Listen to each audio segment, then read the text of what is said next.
ওয়ালিল্লাহিল আসমাউল হুসনা ফাদউহু বিহা ওয়াদারুল্লাযীনা ইউলহিদুনা ফি আসমাইহি সাইয়ুজজাউনা মা কানু ইয়ামালুন। আল্লাহ তাআলা বলতেছেন, ওয়ালিল্লাহ, আল্লাহ তাআলার জন্য রয়েছে আল আসমাউল হুসনা, সুন্দর গুণবাচক এবং অর্থ সমৃদ্ধ সুন্দর সুন্দর নাম। ফাদউহু বিহা, সুতরাং যখন তোমরা রোগে বিপদে আপদে সুখে দুঃখে আল্লাহ তাআলাকে ডাকবে, তখন সেই নামে তোমরা আল্লাহ তাআলাকে ডাকো। ডাকো ইয়া আল্লাহ, ইয়া রহমান, ইয়া রহিম, ইয়া গফফার, ইয়া সাত্তার, ডাকো আল্লাহর নামে। ওয়াদারুল্লাযীনা ইউলহিদুনা ফি আসমাইহি, তার নামের মধ্যে যারা বক্রতা সাধন করে তাদের পথ তোমরা অবলম্বন করো না, বরং তোমরা তাদেরকে পরিহার করে দাও। আল্লাহ তাআলা অন্যত্র আয়াতের মধ্যে বলেন, কুলিদউল্লাহা আও বিদউর রহমান আইয়াম্মা তাদউ ফালাহুল আসমাউল হুসনা ওয়ালা তাজহার বিসলাতিকা ওয়ালা তুখাফিত বিহা ওয়াবতাগি বাইনা যালিকা সাবিলা। আল্লাহ তাআলা বলতেছেন, নবী আপনি বলুন, উদুল্লাহ, তোমরা আল্লাহ তাআলাকে ডাকো, আবিদুর রহমান, অথবা রহমান বলে ডাকো। আল্লাহ বলে ডাকো, রহমান বলে ডাকো, যেই নামে ডাকো না কেন আল্লাহর। আইয়াম্মা তাদউ, যে নাম ধরে ডাকো, ফালাহুল আসমাউল হুসনা, আল্লাহ তাআলার সুন্দর সুন্দর কিছু নাম আছে, ওই নাম দিয়ে তোমরা তাকে ডাকবে। কি কি সুন্দর নাম! কোরআনুল কারীমের মধ্যে আল্লাহ কিছু কিছু উল্লেখ করেছেন, যেমন সূরা হাশরের শেষে আপনারা পড়েন না, হুয়াল্লাহুল খালিকুল বারিউল মুসাউবিরু লাহুল আসমাউল হুসনা ইউসাব্বিহু লাহু মা ফিস সামাওয়াতি ওয়াল আরদ ওয়া হুয়াল আজিজুল হাকীম। হুয়াল্লাহ, তিনি তো আল্লাহ, আল খালেক, তিনি সৃষ্টিকর্তা। তার আরেকটি গুণগত নাম হচ্ছে আল খালেক, তিনি সৃষ্টিকর্তা। আল বারিউ, এটি হচ্ছে আল্লাহ তাআলা আরেকটি গুণগত নাম। আল মুসাব্বিরু, এটি হচ্ছে আল্লাহ তাআলা আরেকটি গুণগত নাম। এইরকম আল্লাহ বলতেছে শুধু এগুলিই নয়, বরং লাহুল আসমাউল হুসনা, তার আরো কিছু নাম রয়েছে। সুতরাং এই নামগুলিতে আল্লাহ তাআলা সুন্দর সুন্দর নামে আমরা ডাকবো। সাদাকাল্লাহুল আযীম ওয়া সাদাকা রাসূলুহুন নাবিয়্যুল কারীম ওয়া নাহনু আলা যালিকা লামিনাশ শাহিদিন ওয়াশ শাকিরিন ওয়ালহামদুলিল্লাহি রাব্বিল আলামিন। সুবহানাকা লা ইলমা লানা ইল্লা মা 'আল্লামতানা ইন্নাকা আনতাল আলিমুল হাকীম। রব্বি ইশরাহ লি সাদরি ওয়া ইয়াসসির লি আমরি ওয়াহলুল 'উকদাতাম মিন লিসানি ইয়াফকাহু কওলি। সকলে মুহাব্বতের সঙ্গে দুরূদ শরীফ পড়ি। আল্লাহুম্মা সাল্লি আলা মুহাম্মাদিন ওয়া আলা আলি মুহাম্মাদ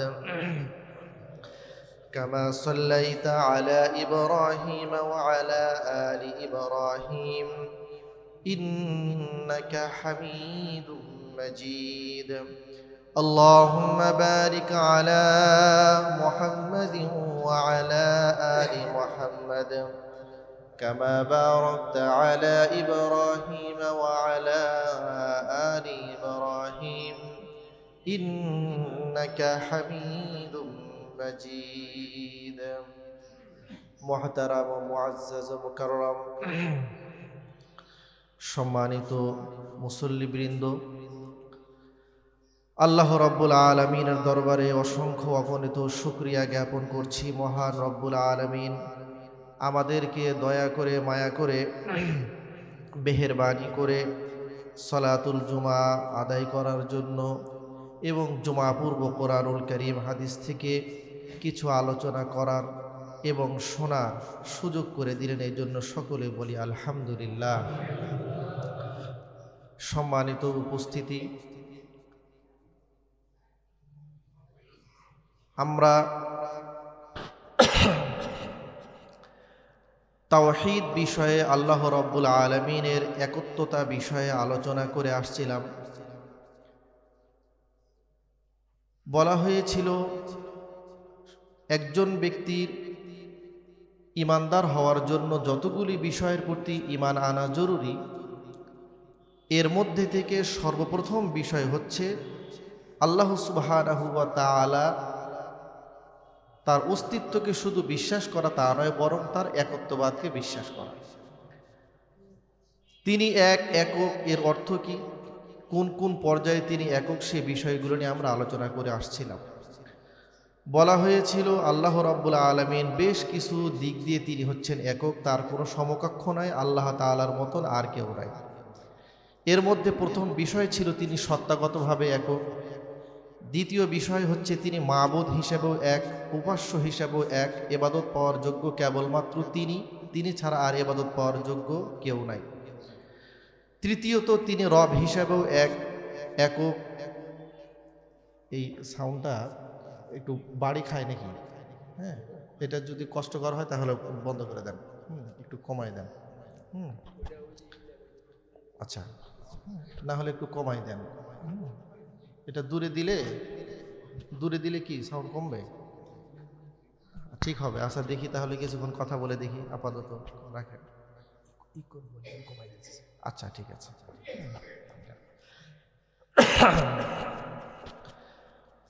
তো তৃতীয় যে বিষয়টি আল্লাহ রাব্বুল আলামিনের জন্য এককভাবে সাব্যস্ত করতে হবে, সেটি হচ্ছে তিনি রব হিসাবে এক। রব হিসাবে একক হওয়ার অর্থ কি, রবের অর্থ কি, সেই সব বিষয়ে আমরা আলোচনা করেছিলাম। চতুর্থ যে বিষয়টি আল্লাহ রাব্বুল আলামিনের জন্য এককভাবে বিশ্বাস করতে হবে, মানতে হবে, সেটি হচ্ছে তাওহীদুল আসমা ওয়াস সিফাত। উলুহিয়াতের মধ্যে তিনি এক, সত্তাগতভাবে তিনি এক, রুবুবিয়াতের মধ্যে এক। কোন কোন কাজ করলে উলুহিয়াতের মধ্যে, রুবুবিয়াতের মধ্যে শিরক হয়, সেই বিষয়গুলি কিছু কিছু আমরা আলোচনা করেছিলাম। চতুর্থ যে বিষয়টি আল্লাহ রাব্বুল আলামিনের জন্য এককভাবে বিশ্বাস করতে হবে, সেটি হচ্ছে তাওহীদুল আসমা ওয়াস সিফাত। এই বিষয়টি কি? বিষয়টি হচ্ছে, লক্ষ্য করুন, আসমা এটি হচ্ছে ইসিমের বহুবচন, মানে হচ্ছে নাম। এর মানে এখানে মূলত দুই, আর সিফাত এটি হচ্ছে সিফাতুর বহুবচন, মানে হচ্ছে গুণ। এর অর্থ কি? এখানে মূলত চারটি মূলনীতি আছে, সহজে আমরা দুইটিতে আলোচনা করতে পারি বা দুইভাবে বুঝতে পারি। প্রথম একটি বিষয় হলো যে আল্লাহ সুবহানাহু ওয়া তাআলা যতগুলি নাম রয়েছে, যেগুলি তার সঙ্গেই নির্দিষ্ট, এই নাম পৃথিবীর আর অন্য কোনো মাখলুককে, অন্য কোনো ব্যক্তিকে দেওয়া যাবে না, এই নামে অন্য কাউকে ডাকা যাবে না। তিনি সত্তাগতভাবে যেমন তার বৈশিষ্ট্য একক, এই নামগুলিও কেবলমাত্র তার জন্য নির্ধারিত, এই নামে অন্য কাউকে ডাকা যাবে না। এর পাশাপাশি আল্লাহর নাম যেভাবে অন্য কাউকে দেওয়া যাবে না, রহমান, এরপরে হলো রব ইত্যাদি, এই নামগুলি যেমন পৃথিবীর অন্য কাউকে দেওয়া যাবে না, অন্য কাউকে এ নামে ডাকা যাবে না, ঠিক তেমনিভাবে আল্লাহ সুবহানাহু ওয়া তাআলার নির্ধারিত নির্দিষ্ট যে নামগুলি আছে, ওই নাম ছাড়া আপনি অন্য কোনো নামে আল্লাহকে ডাকতে পারবেন না। কথা কি বুঝাতে পেরেছি? উভয় দিক আছে। আল্লাহর নামগুলি যেমন অন্য কাউকে দেওয়া যাবে না, আল্লাহর নির্ধারিত নাম ছাড়া অন্য কারো নামে আল্লাহকে ডাকা যাবে না। এটি হচ্ছে তাওহীদুল আসমা, নামের ক্ষেত্রে একত্বতা বজায় রাখা আল্লাহ তাআলা। দ্বিতীয় আরেকটি বিষয় হচ্ছে গুণাগুণের ক্ষেত্রেও তার একত্বতা বজায় রাখা। এর মানে হচ্ছে আল্লাহ সুবহানাহু ওয়া তাআলার যে গুণাগুণগুলি রয়েছে, এই গুণে পৃথিবীর অন্য কোনো মাখলুককে গুণান্বিত করা যাবে না। এর বিপরীতে মাখলুকের কোনো গুণ আল্লাহ সুবহানাহু ওয়া তাআলার জন্য সাব্যস্ত করা যাবে না। এগুলি বিস্তারিত আলোচনা আসবে। তো প্রথমে যে বিষয়টি বললাম, সেটি হচ্ছে নামের ক্ষেত্রে একত্বতা বজায় রাখা। তো এখানে দুইটি পার্ট। আল্লাহ তাআলার নাম যেগুলি আল্লাহ তাআলার সঙ্গে নির্দিষ্ট নির্ধারিত, এই নামে পৃথিবীর অন্য কাউকে ডাকা যাবে না, এই নাম অন্য কাউকে দেওয়া যাবে না। এখন এই জায়গার মধ্যে একটি বিষয় আছে, সেটি হচ্ছে আল্লাহ সুবহানাহু ওয়া তাআলার অনেকগুলি গুণবাচক নাম রয়েছে, আছে না? আমরা কয়টা নাম জানি আল্লাহ তাআলার গুণবাচক নাম? 99টা নাম আমরা জানি। তো এই নামগুলি সবগুলি যে আল্লাহ তাআলার সঙ্গে নির্দিষ্ট, বিষয়টি এইরকম না। এই নামগুলির মধ্যে কিছু কিছু নাম রয়েছে যেগুলি আল্লাহ সুবহানাহু ওয়া তাআলার জন্য নির্দিষ্ট, তিনি অন্য কারোর ক্ষেত্রে এগুলো ব্যবহার করেন নাই, সুতরাং এগুলি অন্যের ক্ষেত্রে ব্যবহার করা যাবে না। গেলে এগুলি চূড়ান্ত পর্যায়ের বড় ধরনের কোনো গুনাহ এবং কোনো কোনো ক্ষেত্রে শিরক হয়ে যাবে। আর কিছু কিছু নাম রয়েছে আল্লাহ তাআলার গুণগত নাম, যেই গুণবাচক নামগুলি আল্লাহ সুবহানাহু ওয়া তাআলা তিনি অন্যদের ক্ষেত্রে ব্যবহার করেছেন, সুতরাং ওইগুলি আল্লাহ তাআলার সঙ্গে কেবলমাত্র নির্দিষ্ট নয়, বরং ওইগুলি নাম কোনো ব্যক্তির দিতে, ওই নামে ডাকতে বা ওই নাম রাখতে কোনো কি নাই, কোনো সমস্যা নাই। এখন কোন কোন নাম আল্লাহ তাআলার জন্য নির্দিষ্ট আর কোন কোন নাম সিফাতি নাম, গুণগত নাম আল্লাহর সঙ্গে নির্দিষ্ট নয়, এগুলির একটা ফিহরিস্ত আছে, তালিকা আছে, ওগুলো আপনারা যখন প্রয়োজন হয় জেনে নেবেন। তো যেমন আপনাদেরকে বলি, আল্লাহর নবীর ক্ষেত্রে এবং সাধারণ মানুষদের ক্ষেত্রে এবং অন্যান্য নবীদের ক্ষেত্রেও আল্লাহ তাআলা তার কিছু গুণবাচক নাম ব্যবহার করেছেন। যেমন আল্লাহ তাআলা সূরা তাওবার শেষ আয়াতের মধ্যে আল্লাহ তাআলা ইরশাদ করেছেন নবীর ক্ষেত্রে, কি বলেছেন? লাকাদ জাআকুম রাসূলুম মিন আনফুসিকুম আজিজুন আলাইহি মা আনিতুম হারিসুন আলাইকুম বিল মুমিনিনা রাউফুর রহিম। আল্লাহ রাব্বুল আলামিন বলতেছেন, তোমাদের মধ্যে থেকেই, এর মানে হলো মানব জাতির মধ্যে থেকে আমি তোমাদের হেদায়েতের জন্য একজন নবী এবং রসূল প্রেরণ করলাম।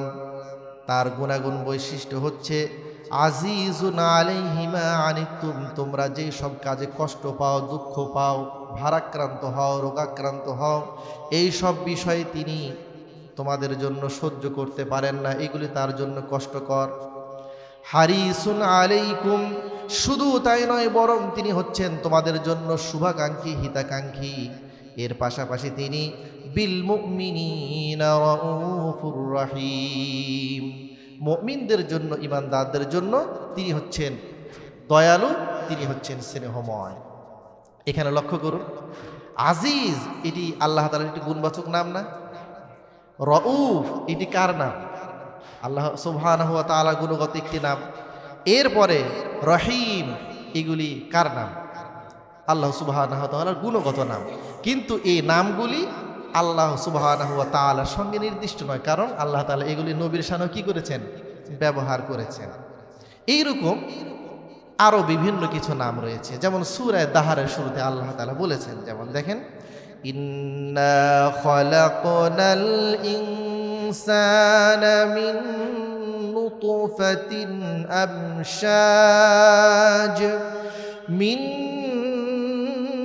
নুতফাতিন আমশাজ নাবতালিহি ফাজআলনাহু সামিআন বাসীরা। আল্লাহ তাআলা বলেন, আমি মানব জাতিকে সৃষ্টি করেছি মিন নুতফাতিন আমশাজ, নুতফা থেকে, বীর্য থেকে, পানি থেকে আমি সৃষ্টি করেছি, নাবতালিহি, যাতে করে আমি পরীক্ষা করতে পারি কে আবার কথা শুনে আনুগত্যশীল হয় আর কে কথা শোনে না, অবাধ্য হয়। শুধু তাই নয়, বরং মানব জাতিকে আল্লাহ তাআলা যতগুলি গুণাগুণ দিয়েছেন তার মধ্যে থেকে দুইটি গুণের কথা আল্লাহ বলতেছেন, ফাজআলনাহু সামিআন বাসীরা, মানব জাতিকে আমি শ্রবণশীল এবং দর্শনশীল, দেখার যোগ্যতা, শোনার যোগ্যতা দিয়ে আমি সৃষ্টি করেছি, তৈরি করেছি। আল্লাহ তাআলা একটি গুণগত নাম আছে না সামিউন, আর একটি গুণগত নাম আছে না বাসীরুন, কিন্তু এগুলি আল্লাহ তাআলা অন্যদের ক্ষেত্রে ব্যবহার করেছেন। সুতরাং কোনো একজন ব্যক্তির শুধু আপনি রহিম নাম রাখতে পারেন, শুধু সামিয়া নাম রাখতে পারেন, এরপরে শুধু বাসীর নাম রাখতে পারেন, আবার আব্দুস সামিও রাখতে পারেন। অর্থাৎ এই নামগুলি আল্লাহ সুবহানাহু ওয়া তাআলার সঙ্গে নির্দিষ্ট তা নয়, তবে এগুলি তার গুণগত নাম। আর কিছু কিছু নাম আছে যে নামগুলি কেবলমাত্র তার সঙ্গেই নির্দিষ্ট, তিনি অন্যদের ক্ষেত্রে ব্যবহার করেন না, যেমন রহমান। সুতরাং আপনি কারো নাম রহমান রাখতে পারেন না, আপনাকে আব্দুর রহমান রাখতে হবে। এরপরে আরেকটি নাম হচ্ছে রব। এটা আল্লাহ তাআলার একটি গুণগত নাম, কিন্তু এ নাম তিনি অন্যদের ক্ষেত্রে ব্যবহার করেন নাই, সুতরাং আপনি এটা ব্যবহার করতে পারবেন না, আপনাকে আব্দুর রব বলতে হবে। এগুলো জেনে নেবেন। তো বলতেছিলাম যে কথাটি, সেটি হচ্ছে এই যে আল্লাহ তাআলা সত্তাগতভাবে যেমন তার একটি এই বিশেষায়িত্ব আছে, ঠিক তেমনিভাবে আল্লাহ তাআলার সিফাতে কিছু কিছু নাম রয়েছে যেগুলি কেবলমাত্র আল্লাহর সঙ্গেই নির্দিষ্ট, এ নামে অন্য কাউকে ডাকা যাবে না। তবে আল্লাহ তাআলার যতগুলি আমরা গুণগত নাম জানি সবই যে আল্লাহর সঙ্গে নির্দিষ্ট বিষয়টি এমন নয়। কিছু কিছু নাম রয়েছে, যেমন আল্লাহ সত্তাগত যে নাম আল্লাহ, এ নামে তার পৃথিবীর উপরে কারোর নাম দেওয়াই যাবে না, যাবে নাকি? এই গেল একটি বিষয়। এর বিপরীত আল্লাহ তাআলার যেই গুণগত নামগুলি রয়েছে, এই নাম ছাড়া আপনি নিজের পক্ষ থেকে কোনো নাম দিতে পারবেন না।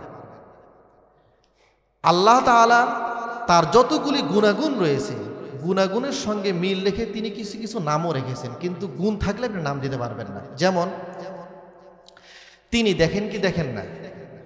দেখেন। এই জন্য এই গুণের সঙ্গে মিল রেখে আল্লাহ সুবহানাহু ওয়া তাআলার সিফাতি নাম আছে, গুণগত নাম আছে। কি নাম? বাসীরুন। তিনি শোনেন, এই জন্য আল্লাহ রাব্বুল ইজ্জত ওয়াল জালালের এই গুণের সঙ্গে মিল রেখে নাম আছে। কি নাম? সামিউন, শ্রবণশীল। তিনি ক্ষমা করেন কি করেন না? ক্ষমা করে দেন, এটি আল্লাহ তাআলার একটি গুণ। এই গুণের সঙ্গে মিল রেখে আল্লাহ তাআলার নাম আছে না নাই? কি নাম আছে? গফুর আছে, গফফার আছে। তিনি বান্দার সমস্ত গুনাহ অপরাধগুলিকে নিজ গুণে আবৃত করে রাখেন, ঢেকে রাখেন, মানুষদের সামনে প্রকাশ হতে দেন না। সিসি ক্যামেরা তিনি রেখে দেন নাই যে পৃথিবীর সব মানুষ দেখে নেবেন, না, রাখছেন, ফেরেশতাদেরকে নিযুক্ত করেছেন, এটি তার জন্য। সকলের সামনে তিনি আমাদের অপরাধগুলিকে উন্মুক্ত করে দেন না। তো এটি তার একটি গুণ। এই গুণের সঙ্গে মিল রেখে আল্লাহ সুবহানাহু ওয়া তাআলার নাম আছে না নাই? কি নাম আছে? সাত্তার। এইরকম গুণও আছে, গুণের সঙ্গে মিল রেখে নামও আছে। তো আল্লাহ তাবারক ওয়া তাআলা তিনি তো কাফেরদের উপরে, মুশরিকদের উপরে এবং যারা পাপাচারী তাদের উপরে তিনি কোনো কোনো ক্ষেত্রে অভিশাপ করেছেন, রাগান্বিত হয়েছেন, হন নাই? কিন্তু এই গুণের সঙ্গে মিল রেখে আল্লাহ নাম রাখেন না। গদেব, লায়েন, অভিশাপকারী, এইরকম কোনো নাম তিনি রাখেন নাই। সুতরাং গুণ থাকলেই আপনি যে বানায় নিজের পক্ষ থেকে নাম দিয়ে দিবেন তা চলবে না, বরং আল্লাহ তাআলার নির্ধারিত নির্দিষ্ট যে নাম আছে ওই নামেই আপনাকে কি করতে হবে? দেখতে হবে। আপনি কেন ভিন্ন নামে ডাকবেন? তার কারণ আল্লাহ তাআলাকে আপনি ডাকবেন কোন নামে, সেই নাম তো আল্লাহ তাআলা আপনাকে শিখিয়ে দিয়েছেন, জানিয়ে দিয়েছেন। আল্লাহ তাআলা কোরআনুল কারীমের মধ্যে বলেছেন, ওয়ালিল্লাহিল আসমাউল হুসনা ফাদউহু বিহা ওয়াদারুল্লাযীনা ইউলহিদুনা ফি আসমাইহি সায়ুজজাউনা মা কানু ইয়ামালুন। আল্লাহ তাআলা বলতেছেন, ওয়ালিল্লাহ, আল্লাহ তাআলার জন্য রয়েছে আল আসমাউল হুসনা, সুন্দর গুণবাচক এবং অর্থ সমৃদ্ধ সুন্দর সুন্দর নাম। ফাদউহু বিহা, সুতরাং যখন তোমরা রোগে বিপদে আপদে সুখে দুঃখে আল্লাহ তাআলাকে ডাকবে, তখন সেই নামে তোমরা আল্লাহ তাআলাকে ডাকো। ডাকো ইয়া আল্লাহ, ইয়া রহমান, ইয়া রহিম, ইয়া গফফার, ইয়া সাত্তার, ডাকো আল্লাহর নামে। ওয়াদারুল্লাযীনা ইউলহিদুনা ফি আসমাইহি, তার নামের মধ্যে যারা বক্রতা সাধন করে তাদের পথ তোমরা অবলম্বন করো না, বরং তোমরা তাদেরকে পরিহার করে দাও। আল্লাহ তাআলা অন্যত্র আয়াতের মধ্যে বলেন, قل ادعوا الله أو ادعوا الرحمن أيما تدعوا فله الأسماء الحسنى ولا تجهر بصلاتك ولا تخافت بها وابتغ بين ذلك سبيلا আল্লাহ তাআলা বলতেছেন নবী আপনি বলুন উদুল্লাহ তোমরা আল্লাহ তাআলাকে ডাকো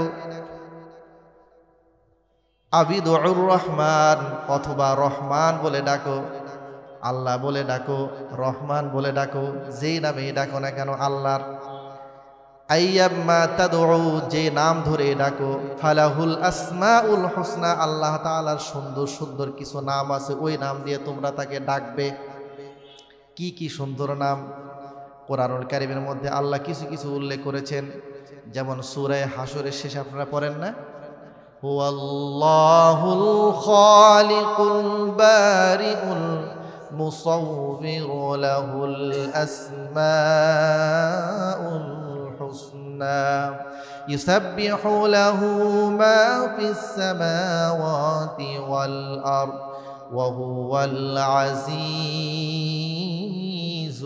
হাকীম হুয়াল্লাহ তিনি তো আল্লাহ আল খালিক তিনি সৃষ্টিকর্তা তার আরেকটি গুণগত নাম হচ্ছে আল খালিক তিনি সৃষ্টিকর্তা আল বারিউ এটি হচ্ছে আল্লাহ তাআলা আরেকটি গুণগত নাম আল মুসাব্বিরু এটি হচ্ছে আল্লাহ তাআলা আরেকটি গুণগত নাম এইরকম আল্লাহ বলতেছে শুধু এগুলিই নয় বরং লাহুল আসমাউল হুসনা তার আরও কিছু নাম রয়েছে সুতরাং এই নামগুলিতে আল্লাহ তাআলা সুন্দর সুন্দর নামে আমরা ডাকবো এই নামগুলি আমরা কয়টা জানি 99টি তবে আমি কিন্তু আপনাদেরকে প্রশ্ন করি নাই যে আল্লাহ তাআলার নাম কয়টি এই প্রশ্ন করেছি আমি প্রশ্ন করেছি আল্লাহ তাআলার গুণগত নাম আমরা জানি কয়টা এটা আমি বলেছি কেন তার কারণ যদি প্রশ্ন করা হয় যে আল্লাহ তাআলার গুণগত নাম কয়টি এর উত্তর আপনারা কি দিবেন অনেকগুলি জি এটাই হচ্ছে সঠিক উত্তর অনেকেই মনে করে আল্লাহ তাআলার গুণগত নাম সব মিলে মনে হয় 99টি এর বেশি মনে হয় না আসলে তা নয় বরং 99টি নাম আল্লাহ তাআলা আমাদেরকে জানিয়েছেন তবে এর বাইরেও আরও যে তার কতগুলি গুণগত নাম রয়েছে সিফাত রয়েছে এটি আল্লাহ তাআলা ছাড়া আর কেউ জানেন না আল্লাহ তাআলা জানেন অনেক কিতাবের মধ্যে বিষয়টি স্পষ্ট করে লিখেছে যে এটি যে ধারণা করা হয় যে আল্লাহ তাআলা 99টি নাম আর নাম নাই এটি ভুল কথা যে হাদিসের মধ্যে এসেছে ইন্না লিল্লাহি 99 ইসমান আল্লাহ তাআলা 99টি নাম আছে মান আহসাহা অথবা কোনো বর্ণনায় এসেছে মান হাফিজাহা দাখালাল জান্নাহ যারা এই নামগুলিকে মুখস্থ করবে জানবে এগুলিকে বুঝবে এবং আল্লাহ তাআলার এই 99টি নাম এগুলি অনুযায়ী আমল করবে আল্লাহ তাআলা তাদেরকে জান্নাত নসিব করবেন তো এই হাদিসের অর্থ এই নয় যে 99টি নাম আছে হাদিসের অর্থ হলো আল্লাহ তাআলা নামসমূহের মধ্যে থেকে এই 99টি নামের এই ফজিলত আছে এটি হলো এটির অর্থ যাই হোক আল্লাহ সুবহানাহু ওয়া তাআলার নাম অনেক আর সেই সব গুণগত নাম যেগুলি আমরা জানি সেই সব গুণগত নামে আমরা আল্লাহ তাআলাকে কি করব ডাকবো অন্য কোনো নামে ডাকবো না এখন এই জায়গার মধ্যে একটি বিষয় রয়েছে সেটি আমাদের একটু পরিষ্কার হওয়া দরকার সেটি হচ্ছে অনেকে আল্লাহ তাআলাকে বিভিন্নভাবে আমরা ডাকি কিভাবে ডাকি আল্লাহ গুণগত নাম ছাড়া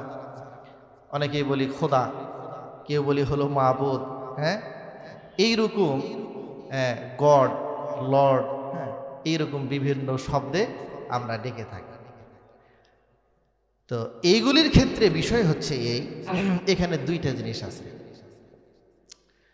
আপনারা বুঝবেন এক তো হলো প্রতিশব্দ জিনিস একটাই একই অর্থ দেয় কিন্তু শব্দ একাধিক এরকম আছে না প্রতিশব্দ সব অর্থ একটাই কিন্তু একই অর্থ প্রদানকারী একাধিক শব্দ আছে প্রত্যেক ভাষাতেই থাকে এটাকে প্রতিশব্দ বলে আর এক তো হচ্ছে ভালো করে বুঝেন আর এক তো হচ্ছে অনুবাদ ট্রান্সলেশন এক ভাষা থেকে আর এক ভাষায় রূপান্তর দুই জিনিস কিন্তু এক না ব্যবধান আছে যেমন দেখুন আলো এই যে আলো বাংলা ভাষা এর প্রতিশব্দ আর কি আছে না ওইটা তো আরবি জ্যোতি এটিও কিন্তু প্রতিশব্দ। আরবিতে এটিকে বলা হয় নূর। নূর মানে আলো। এর প্রতিশব্দ আরও আছে জিয়াউন। জিয়াউন মানেও আলো। কিন্তু লক্ষ্য করুন, আল্লাহ সুবহানাহু ওয়া তাআলা তার গুণগত নামসমূহের মধ্যে থেকে একটি নাম আছে হলো নূর।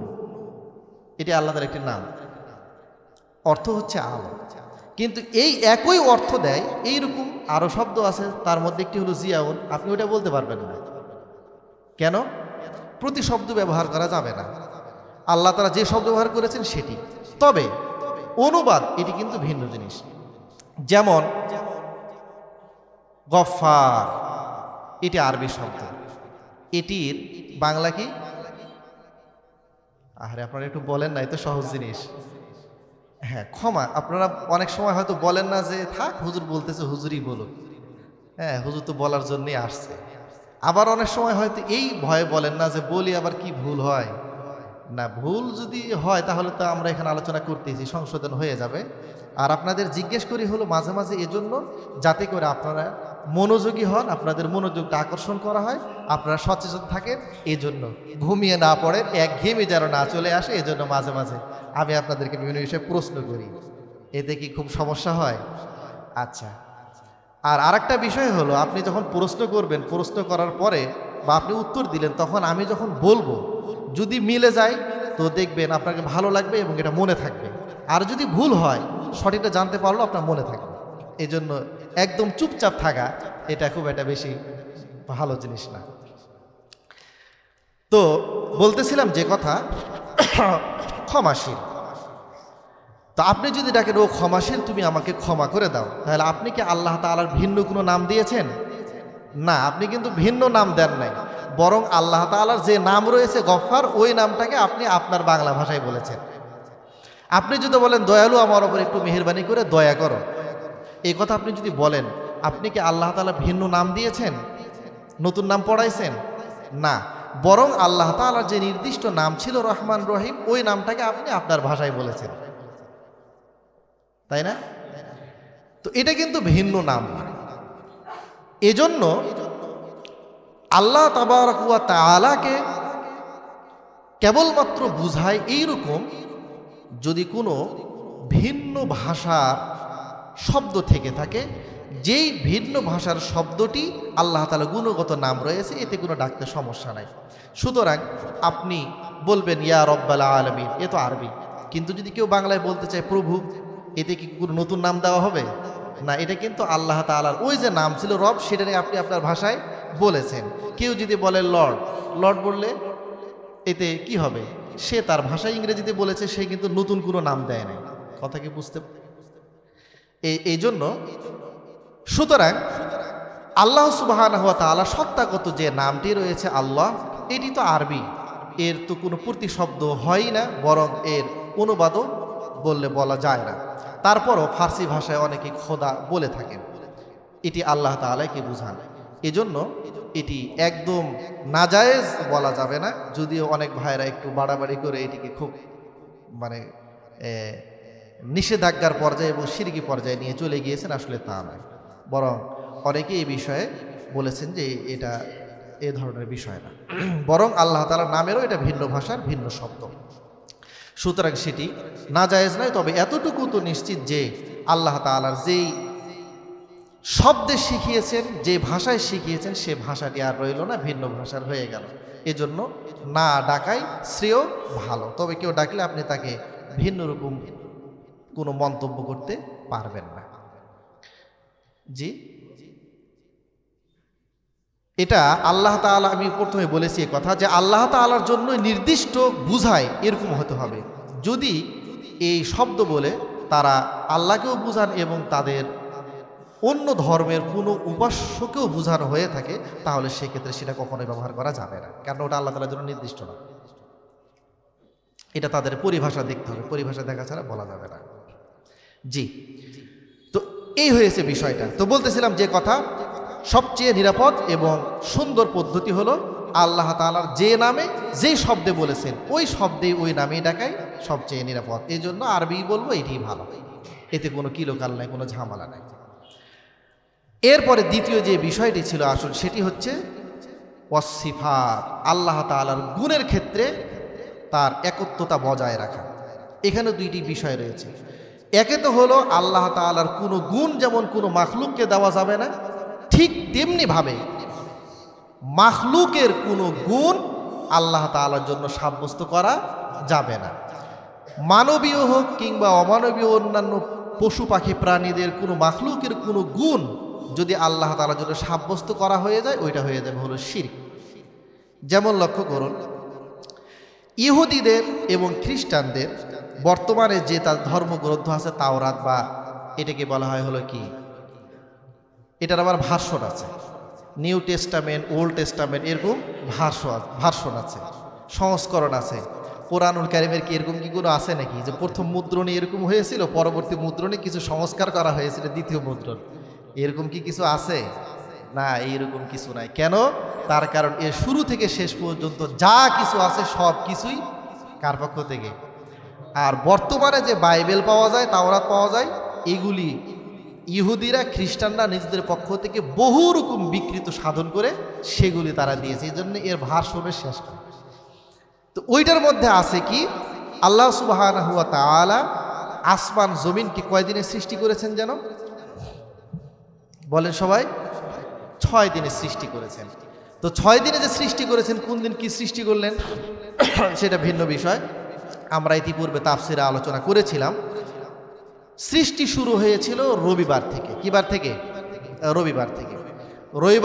রবিবার এবং সোমবার, এই 2 দিন আল্লাহ তাআলা পৃথিবীর মূল স্ট্রাকচার অবিস্তৃত আকারে শুধু তৈরি করেছিলেন 2 দিনে, রবি এবং সোম। মঙ্গলবার এবং বুধবার, এই 2 দিনে আল্লাহ তাআলা আসমান এবং আসমান মধ্যে যা কিছু রয়েছে সব কিছু কি করেছেন? সৃষ্টি করেছেন। এরপরে হলো বৃহস্পতি এবং শুক্রবার, এই 2 দিনে পরবর্তীতে পৃথিবীর অন্যান্য বিষয় এবং এটিকে সৃষ্টি করে ছড়িয়ে দিয়েছেন, মানুষের বসবাসের উপযুক্ত এবং যোগ্য করে তুলেছেন। তাহলে সপ্তাহ হয় কয় দিনে? 7 দিনে। গেল কয় দিন? 6 দিন। থাকে আর কয় দিন? কোন দিন সেইটা? শনিবার। শনিবার, এই যে শনিবার আল্লাহ তাআলা রেখে দিলেন, ওই দিন আল্লাহ কি করছিলেন? এবার তারা বলে হলো শনিবারের দিন আল্লাহ তাআলা আসমান জমিন সব কিছু সৃষ্টি করার পর ক্লান্ত হয়ে গিয়েছিলেন, তো এই জন্য শনিবারের দিন আল্লাহ ঘুমাইছিলেন। কথা বুঝতে পেরেছেন? এটা হলো ইহুদি এবং খ্রিস্টানদের এই আকীদা বিশ্বাস। এই জন্য ওরা কিন্তু শনিবারের দিন সাপ্তাহিক বিশ্রামের, আরামের এবং ঘুমের দিন নির্ধারণ করে ওরা ছুটি নেয়। কোন দিন? ইহুদিরা শনিবার, আর খ্রিস্টানরা নেয় হলো রবিবার। আমাদের এই বাংলাদেশও স্বাধীন হওয়ার পরে, যদিও এখানকার মেজরিটি পার্সেন্ট বেশিরভাগ মানুষ মুসলিম, কিন্তু প্রথমে সাপ্তাহিক ছুটি ছিল কখন? আপনারা যারা পুরো মানুষ আছে, ইল্লাহুল হাইয়ুল কাইয়্যুম লা তা'খুযুহু সিনাতুন ওয়ালা নাওম, তিনি তো কখনো ঘুম তাকে স্পর্শ করা তো দূরের কথা। সিনাতুন মানে হচ্ছে ঘুমের আগে যে একটা ঘুমের ভাব আসে, তন্দ্রা ঝিমানি, এটাও পর্যন্ত আল্লাহ তাআলাকে স্পর্শ করতে পারে না। কেন তিনি ঘুমাবেন? তার কারণ এসব কাজ করতে তো তিনি ক্লান্ত হন না, পরিশ্রান্ত হন না, ভারাক্রান্ত তিনি তো হয়ে যান না। আল্লাহ তাআলা কিছু পরেই বলেছেন, ওয়াসিআ কুরসিয়ুহুস সামাওয়াতি ওয়াল আরদি ওয়ালা ইয়াউদুহু হিফযুহুমা ওয়া হুয়াল আলিয়্যুল আযীম। আল্লাহ তাআলা বলেন, ওয়াসিআ কুরসিয়ুহুস সামাওয়াতি ওয়াল আরদ, আসমান জমিন সব কিছু তার এই কুরসি বিস্তৃত করে রেখেছে, সব কিছুকে আবৃত করে রেখেছে, সব কিছুকে পরিব্যাপ্ত করে রেখেছে। ওয়ালা ইয়াউদুহু হিফযুহুমা, আসমান জমিন এবং এর মধ্যে যা কিছু রয়েছে সব কিছুর সংরক্ষণ আল্লাহ তাআলাকে ক্লান্ত করে দেয় না। আল্লাহ তাআলা তো ক্লান্ত হন না, তো যখন তিনি ক্লান্তই হন না, তো তখন তিনি বিশ্রামই কেন করবেন আর ঘুমাবেনই বা তিনি কেন? এর তো প্রশ্নই আসে না। তো এটি হচ্ছে মানবীয় একটি গুণ। মানুষ ঘুমায়, পশু পাখি ঘুমায়, মাখলুক ঘুমায়, প্রাণীরা ঘুমায়। এই মাখলুকের গুণ আল্লাহ তাআলার জন্য সাব্যস্ত করা যাবে না। আল্লাহ তাআলা খান না, তিনি পান করেন না। আল্লাহ অন্যত্র বলেছেন, ওয়াহুয়া ইউতইমু ওয়ালা ইউতাম, তিনি তো খাওয়ান মানুষদেরকে, যাবতীয় চাহিদা তিনি পূরণ করেন। ওয়ালা ইউতাম, কিন্তু তাকে খাওয়ানো যায় না, তার খাবারের কোনো প্রয়োজন হয় না। এগুলি হচ্ছে মানবীয় গুণ, প্রাণীদের গুণ, মাখলুকের গুণ, বৈশিষ্ট্য। এই সব মাখলুকের গুণে বৈশিষ্ট্য আল্লাহ তাআলাকে বৈশিষ্ট্য মণ্ডিত করা যাবে না, করতে গেলে সেটি কি হয়ে যাবে? শিরক হয়ে যাবে। আর একটি বিষয় রয়ে গেল, সেটি হচ্ছে কি, এগুলোর মধ্যে অনেক বিষয় আছে, সবগুলো আমরা যাচ্ছি না। সেটি হলো আল্লাহ তাআলার যতগুলি সিফাতি গুণ রয়েছে, এই গুণগুলিও আল্লাহ তাআলা ছাড়া অন্য কারোর জন্য এগুলি নির্ধারণ করা যাবে না।